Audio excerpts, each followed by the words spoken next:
Reform or die, that's the warning about the National Health Service from Keir Starmer, the Prime Minister, today. But don't worry, he says he's got a plan to radically transform the NHS. It's just it'll take a decade. We'll discuss what's in it on this episode of the BBC's daily news podcast, Newscast. Hello, it's Adam in the Newscast studio. And Chris in the Newscast studio. Except, are we in the Newscast studio? I know. Existential question. So we're both at Westminster in the little studio that we used to use for the televised version of Newscast. Oh, yeah, because when I speak to you and you're at Westminster, you're in a cupboard. I'm in a cupboard, what This we is a call proper studio. Millbank 5. And this one is called Millbank 1. And it's the big one.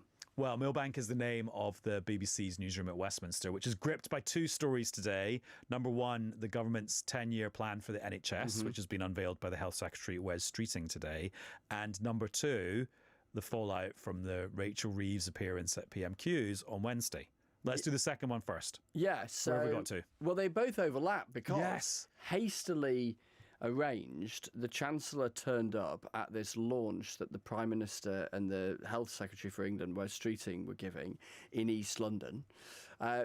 Basically, because she had to. Politically, she had to show her face today. She had to demonstrate that she was getting on with the job. The Prime Minister had said that in the interview with Nick Robinson on Political Thinking on Wednesday night, but she just needed to get out there, and I think they kind of recognised that. So she turns up at the event. They all have sort of warm words to say. The Health Secretary, the Prime Minister obviously gave a fuller speech. She said a few things about the NHS, but then, of course, all the questions, alongside questions about the NHS, were, is the Chancellor all right? Does she want to say anything? Prime Minister was sort of saying what he'd said last night, which was it's a personal matter, we work in lockstep. He blah, clearly blah, blah. feels he's drawn a line under it, but the media have got different ideas. Well, I think there was a logic, an understandable... I wasn't at the event myself, but I think there was an understandable logic. I would say this, wouldn't I, as a journalist? But the Chancellor's there in the front row. Obviously, yesterday was quite a thing. It's not unreasonable to invite us to the microphone and say something. She didn't do in and of the event itself, but then did appear in what's known as a pool clip. I did one the other night with the Work and Pension Secretary today. Andy Bell of 5 News did one with the Chancellor, where we did hear her, in her own words, a sense of what had happened. Well, clearly I was upset yesterday, and everyone could see that. It was a personal issue, and I'm not going to go into the details of that. But my job as Chancellor at 12 o'clock on a Wednesday is to be at PMQs next to the Prime Minister, supporting the government, and that's what I tried to do. I guess the thing that maybe is a bit different between my job and many of your viewers is that when I'm having a tough day, it's on the telly, and most people don't have to deal with that. Yeah, so she clearly hopes she's drawn a line under it there as well. She just didn't want to go there, did she? No. Any further? No, she didn't. I mean, I think that, their strategy today was, look, they recognised that yesterday, for all sorts of reasons that we discussed on the previous edition, had meant that she was just very publicly very upset in a way that was impossible to walk past. And until you get to the point that she's come out and been seen in front of the cameras in a more sort of conventional guise, if you like, or more conventional circumstances, and crucially addressed the questions. I say the million questions. There were a million questions, but they effectively amounted to one, really, which is how are you and what happened? Yeah. Then that question wasn't going to go away. So she addresses it and then sort of moves on. But then, of course, moves on, as she acknowledged today, to the even bigger headache that she now faces. How on earth does she fill that gap created by them not making the savings on benefits that they thought they were going to make? And the price of government debt has gone back to where it was before this all happened. Yeah. So the justification for there being a real kind of fiscal monetary reason to talk about it, as opposed to just speculating about a person's emotional state, it sort of reverted back to where it was. It did, and there's a couple of things you can sort of tease out of that. Firstly, it seems to me we shouldn't be surprised that there might be an immediate market reaction to a particular moment like that. Not so much the moment of, just somebody struggling in and of the moment, but because it prompted a concern for some who would regard it as concerning that she might not be Chancellor for very much longer. And arguably, if you're Rachel Reeves, you might look at that and think, oh, well, if there was a concern in the markets that I might go and be replaced by someone who was less fiscally prudent, as she might see it, then that rather shores up her fiscal strategy. Well, her whole approach about being careful of the fiscal rules and all that. Yeah, so she's now unsackable from a market's point of view. She's unsackable from like an HR point of view based on what the Prime Minister said today. And maybe actually somebody who hasn't maybe necessarily connected with the public that well has shown a really human side. So actually this might end up being net positive for her. It's a funny old thing, isn't it? How on the sort of the human side of things. I mean, of course, no doubt she wishes that hadn't happened yesterday, or maybe in time that she had clocked that she wasn't feeling great and therefore didn't go into the chamber or whatever. But in that sense, yeah, maybe just that. And then there's the other point, which is that, the Prime Minister and this Prime Minister and this Chancellor, this is always the case with every government, but this Prime Minister and this Chancellor, they do personify what has changed within the Labour Party over the last 5 years. The whole business of turning themselves into an electable opposition and then winning, and then that absolute emphasis on, her fiscal rules and being sort of treated seriously and credibly as far as Labour's attitude on the economy is concerned. Now, that causes some tricky old trade-offs, as my goodness she knows. But I've been really struck in the last 24 hours, and they've had to do it to an extent to shore each other up. But when the Chancellor is talking today, she's talking about working alongside the Prime Minister, and the Prime Minister is doing the mirroring thing. Right, let's talk about the other story then, which is the launch of the NHS 10-year plan. This has been quite a long time coming, hasn't it? We thought it was going to be in the spring. We did. So this is one of those things that they did set in train. They've faced accusations, haven't they, that a lot of stuff they've kind of only got round to once they're in government, a bit like the whole thing with the benefits thing. Why did they not get Stephen Timms, the minister, to start doing this last summer, goes the critique. The health stuff, they did have a fair old run-in on, because Lord Darcy, the surgeon and peer, did his sort of deep dive sort of analysis of where the NHS was, and then they've set in train the build up to this report. And the timing was intentional. They wanted the set piece moment of their first anniversary week to be talking about the NHS in the context of a 10-year plan, but also just ahead of its 77th birthday. NHS is comfortable territory on the whole for Labour as a movement to stride upon. They're proud of their role in its foundation, etc., etc. Now, of course, in the end, didn't quite turn out like that. But they make an argument, and the Prime Minister makes an argument, as we've heard today, that yes, the NHS needs plenty of money, and my goodness, it does. But you can't just carry on pouring money into the top. There's got to be reform, etc., etc. It's not the service that it was when it was founded, given that we're an ageing population with lots of us with multiple health conditions, etc., etc. But 10 years now.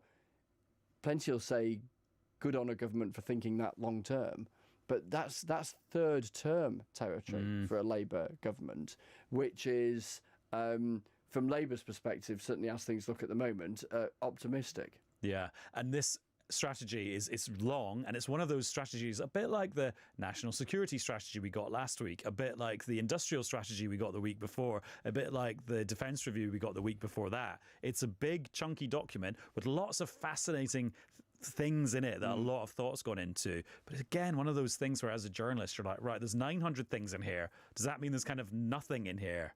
Yeah, if you don't have a couple of priorities, maybe you don't have any priorities at all, and then you're dealing with this vast, complicated series of institutions that interlock in quite complicated ways, spread out in 1,000,001 different geographical locations. How do you try and sort of turn this oil tanker around with something this complex? The counter-argument is one that says you've got to think big and you've got to think long-term, because the alternative is something that is only a 3 or 4 year horizon because of the political cycle, and how do you ever achieve anything on that kind of front? And these things aren't just written for us journalists. No, in other words.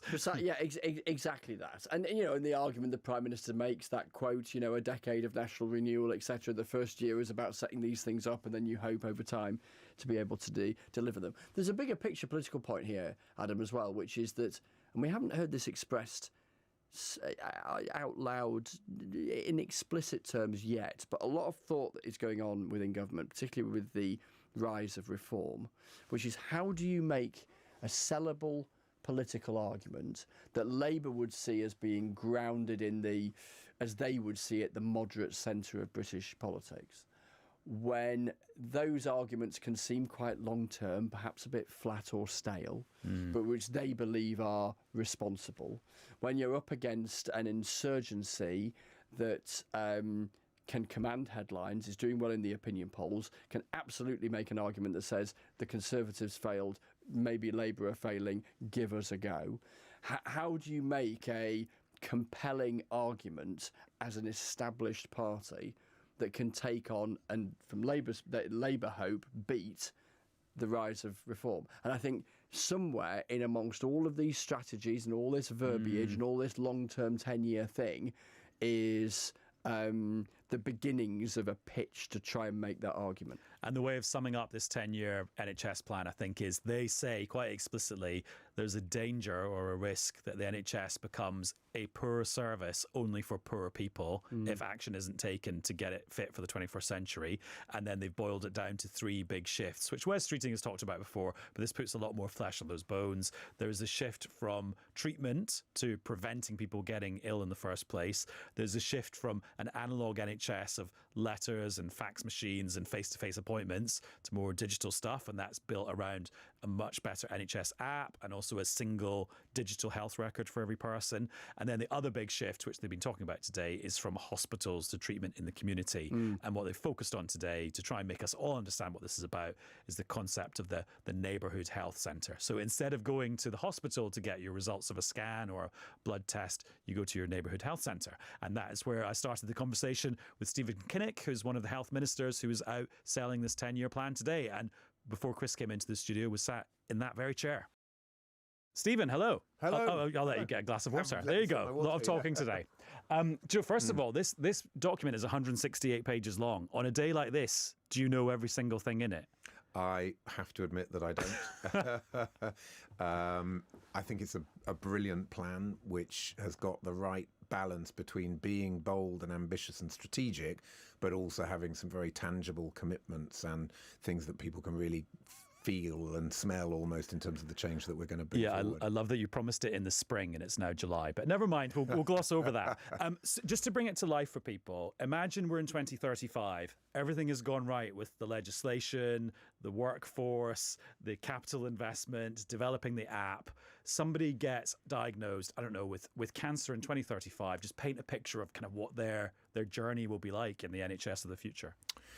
Well, if you don't mind, I wouldn't mind starting a little bit upstream, which is to say, if somebody is referred into a neighbourhood health centre and there may be some concerns about their health, they will have right there a one-stop shop that will enable them to get the information that they need, get the care that they need in their community. A multidisciplinary team ranging from doctors, nurses, pharmacists, mental health workers, adult social care workers, palliative care, social prescribing, you name it, it will be in there. So that person will have, of course, may well need to then visit the hospital, and some of the advanced surgery and advanced treatment for cancer would be in secondary care, but then there wouldn't be constant need to go back in for rehab, for example, or for post-op support. That post-op support, diagnostics, rehab will be in the neighbourhood health centre. So my vision, our vision of that neighbourhood health service in 2035 is that you have got a one-stop shop for your health and social care needs there on your doorstep. Just thinking the practicalities of delivering that, I mean, can you imagine that it's existing GP surgeries kind of get bigger, or is there going to be a kind of NHS building boom to build these neighbourhood health centres? So our commitment is to 200 neighbourhood health centres across the country by the end of the plan period, 10 years, but with a focus in the early years on those parts of the country that have got the poorest health outcomes in terms of healthy life expectancy. It's going to be a mixture of refurbishing current premises, adapting them, changing them. I mean, the NHS has got this huge estate which isn't being used to the best of its potential, and then there will be some new build as well. So the amount of money being invested in neighbourhood health services can range from as low as £1 million for refurb all the way to £20 million for new build, and that's going to be developed in a bottom-up way through integrated care boards and all of the multidisciplinary teams working together. And you to talked about the whole identify the needs. panoply of things that will be offered there. I mean, one of them you're mooting is debt advice. Does that mean NHS staff will be giving people advice on their personal finances, or is that a whole new group of people that you'll be bringing in to do that stuff? The latter. I'm working with the voluntary sector, so we would be seeing multidisciplinary teams in a truly inclusive way. Employment advice being connected into the centre, enabling, so when you go into your GP will basically have right there at her or his disposal a team of people that you can be referred to immediately. And one of the things we have really been very clear on is that people's health status and outcomes is not always at all determined by clinical issues. It is so often determined by social issues, these so-called wider determinants of health. But there isn't a real interface, an integrated way of connecting those people into what they really need, rather than constantly reaching for diagnosis. And particularly in the case of mental health, it is often about debt, about housing, about employment status. So why don't we connect all of that in? Because so often it's people who are in those difficult situations, come in to see their GP because they're feeling really low, they've got real problems with mood, anxiety, depression. In many ways, the last thing they need is a diagnosis. The last thing they need is medication. They just need support, social prescribing, talking therapies. You know, this is a holistic way of treating patients. Well, I mean, that is modern healthcare in the 21st century. I mean, we're talking about the future here, but that just makes me wonder, do you think now we're in a world where GPs are giving people, I don't know, antidepressants or anti-anxiety medication just because people have got bad debts, and actually GPs are reaching for a medical solution to a purely social thing? I think GPs, I work a lot with GPs in my portfolio. I think they do an amazing job. They are the backbone of our health and care service, but I also recognise they sometimes have 15 minutes. They've got somebody who's in serious, issues with anxiety or depression caused by social determinants of the situation they're in their lives. And sometimes I think that does lead to just having to reach for a medical solution when in fact what they need is social prescribing and all of the other therapies and support that are not medical. And I think that's the quantum leap that we need to take into a new way of seeing healthcare and understanding the holistic needs of the individual. I'm just wondering how many people at the moment are sort of trapped taking antidepressants when actually they just need help with their debts. I mean, that's quite a bad situation. That's quite a bad system if that's what we've done to people. I think if you look at the enormous rise in demand for mental health assessments, for example, you have to recognise that, people have been knocked for six by the pandemic. We have, I'm afraid, after 14 years of Tory neglect and incompetence, seen decline in our public services, decline in our economy, people's of not feeling that they're going to have a more prosperous lives either for themselves or for their kids. That does have an impact on the mental health of the nation. The right way to address that is through the right types of support, the right support in the right place at the right time, not constantly reaching for diagnosis and for medication. Right, let's talk about the NHS app. You've got big plans for that. It's going to have loads of different kind of sections or tabs where you can do loads of stuff. Yeah, the app is going to be at the heart of our shift from analogue to digital. It's crazy that we live in a world where the NHS is still operating on the basis of faxes and letters. Why is it that people are doing their banking online, they're booking their travel online, the shopping, the all forms of other transport? It's all happening online, all happening on apps. Why isn't the NHS on that curve, riding that wave? That is what we want to change. So we have the NHS app already, and uptake is really improving. We're seeing a lot of appointments being booked now, which is saving hundreds of hours of staff time and administration. But we talk to far too many health care workers who say, I spend more time filling in forms than I do treating patients. That has to change. So we're going to use AI connected through into the app. We're going to have the single patient record. We're working on for example, on mental health, which we mentioned earlier, being able to refer yourself to talking therapies rather than constantly having to go through your GP. So it's about building out the functionality of the app. Because actually, you're ditching the Rishi Sunak, Jeremy Hunt workforce plan, aren't you? You're going to have a different one. Yeah, so potentially with fewer doctors in it. Well, it has to reflect the 10-year plan. I think what we're actually doing is the horse is the 10-year plan. The cart is the workforce plan. We're actually finally putting the horse before the cart. And so we've defined the strategy of where we want to be by 2035. We now need to define the workforce that we need to deliver that. And that is going to mean those shifts from, in terms of workforce, resources, budgets, from hospital to community and from sickness to prevention and from analog to digital. And I don't want to be a downer here, but can you imagine some people in the NHS losing their jobs because they're not required anymore because you need different skills from different people? I think there's going to be a lot of change, and change always brings shifts in the way that people work. But of course, that change is going to take place over a number of years, and there will be retraining, reskilling, and new opportunities for people that really want to get on this journey with us. But if you don't want to get on the journey, there's not a place for them. Yeah, I think if you don't believe that the shift from hospital to community is the right way to go, if you don't believe, that the NHS, if you don't sort of see the NHS now as being too much of a sickness service rather than as a preventative service to enable people to get better and more healthy life outcomes, if you still believe that the NHS is an organisation that should be sending faxes, then this plan is probably not for you, and the future that we have set out today is probably not for you either. Will you have to negotiate some of this with the professional bodies? So like the people that represent doctors, for example? Yeah, I think if you look at the neighbourhood health service, we want that to be GP-led. That means we want to design it, co-produce it with the GPs. How should it work in practice? How are these multidisciplinary teams going to work? How is the GP, almost as the conductor of the orchestra, going to make sure that every instrument in the orchestra knows their cues, knows what tunes they need to be playing?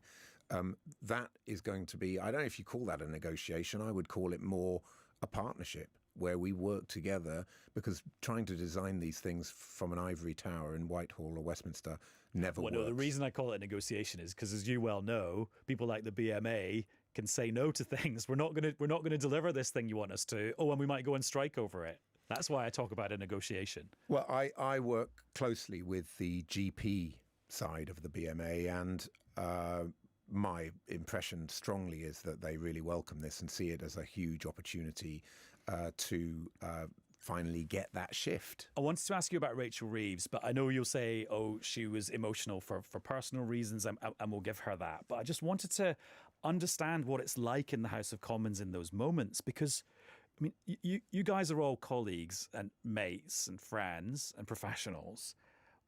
Why did she end up sat on the front bench when she's clearly not in a state to be there for whatever reason?